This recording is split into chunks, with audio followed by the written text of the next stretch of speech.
ప్రభుని యందు మిక్కిలి ప్రియులకు సహోదరి సహోదరులారా,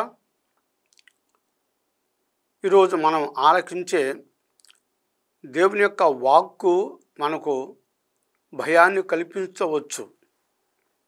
కానీ అది ఒక వాస్తవమైన మాట.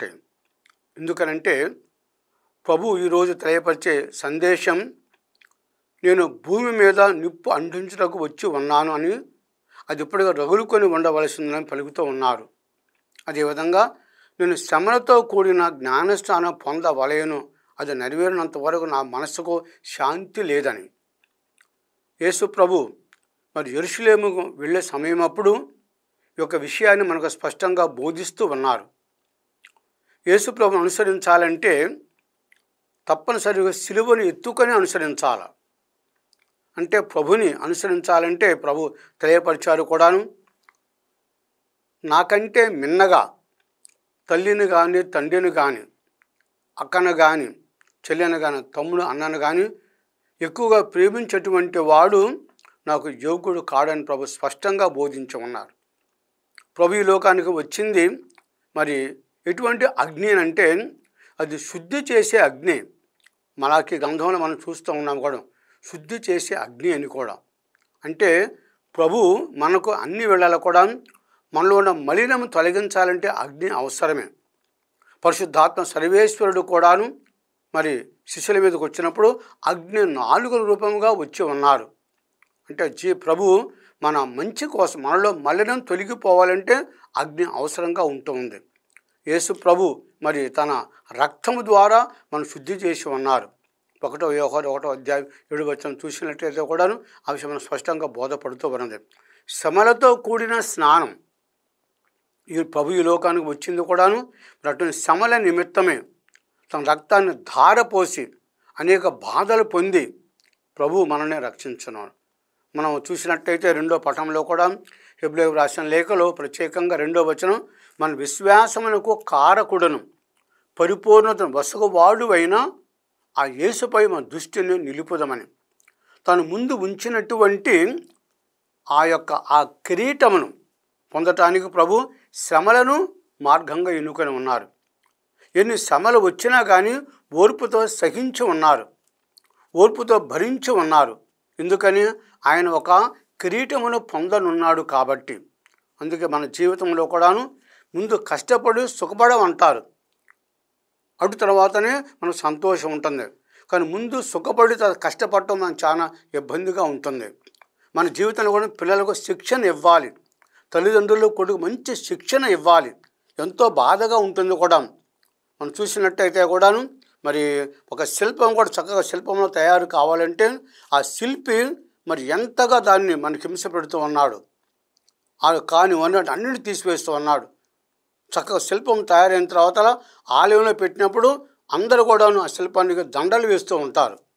అట్లే మన జీవితంలో కూడాను ప్రభు మరి అగ్ని అని అన్నారంటే కూడాను ఆయన యెరూషలేముకు వెళ్ళే సందర్భముగా మరి ఎన్నో బాధలు భరించాలి, అక్కడ రక్తాన్ని చిందించాలి, ప్రాణాన్ని పణంగా పెట్టాలి. ఆ విషయంలోని ప్రభు మనకు తెలియపరుస్తున్నారు. అందుకే చూడండి, ప్రభు కూడాను ఒకే ఇంటి యందు 5గురు ఉన్నచో వాళ్ళు ముగ్గురికి వ్యతిరేకముగా ఇద్దరు వ్యతిరేకముగా ముగ్గురు విరోధులగుతారని కూడా, తండ్రి కుమారుని, కుమారుడు తల్లిని, తల్లి కుమార్తెను, కుమార్తె తల్లిని, అత్త కోడల్ని, అత్తని ఎదురించని ఒక వాస్తవాన్ని తెలియపరుస్తున్నారు. మనం చూస్తూ ఉన్నాము కదా. అంటే ఇన్ని బాధలు ఉంటున్నాయి. ఎన్ని బాధలు ఉన్నా కానీ మనం ఎల్లప్పుడూ కూడా సంతోషంగా ఆ బాధను అధిగమిస్తూ ఉండాలి. అవన్నీ మనం రూపొందించేటువంటివి, మనకు సహాయపడేటువంటివి. అంటే మనం కీడించి మేలెంతని చెప్తుంటారు కూడా. ఎందుకు ఆ విషయం తెలియపరుస్తున్నారు? మనం గమనించాలి. పెద్దవాళ్ళు కూడాను అయ్యా నువ్వు ఆ బాటను వెళ్ళకు, ఎందుకు వాళ్ళకు అనుభవం ఉంది కాబట్టి మనకు తెలియపరుస్తున్నారు. ఆ బాటను పోతే మనకు కష్టాలు వస్తాయని కూడా. యేసు ప్రభు వారు కూడా ఈ లోకంలోకి మరి మనకు తెలిసే ఆయన పుట్టినప్పుడు కూడాను దూతలు వచ్చి వారు తెలియపరిచే మాట ఏంటి? మంచి మనసు గల వారికి శాంతి సమాధానం కలుగునుగా కనుగొని. అదేవిధంగా యేసు ప్రభు ఉత్థానం తర్వాత కూడాను శిష్యులు కనిపించి నీకు శాంతి కలుగునుగా అని పలికి ఉన్నాడు. శాంతి కాముకుడే యేసు ప్రభు. మరి మన జీవితంలో కూడా ఎన్ని ఇబ్బందులు ఉన్నా, ఎన్ని కష్టాలు ఉన్నా, ఏం తెలియపరచను కూడా ఆ జ్ఞాన స్నానం అనేది శ్రమలతో కూడిన స్నానం యేసు ప్రభు తెప్పించుకోలేదు కూడా. దాన్ని ఆయన మూసి ఉన్నారు కూడా. విలువెత్తుపులో ప్రార్థన చేసినప్పుడు కూడా తండ్రి సాధ్యమైనట్లయితే ఈ పాత్ర దాన్ని తొలగించు, కానీ నా చిత్తము కాదు నీ చిత్తమే నెరవేరును గాక. మూడోసారి ప్రార్థన చేసినప్పుడు కూడా నేను దాన్ని భరిస్తేనే తప్ప అది నన్ను తొలగినట్లయితే నీ చిత్తమే నెరవేరును గాక.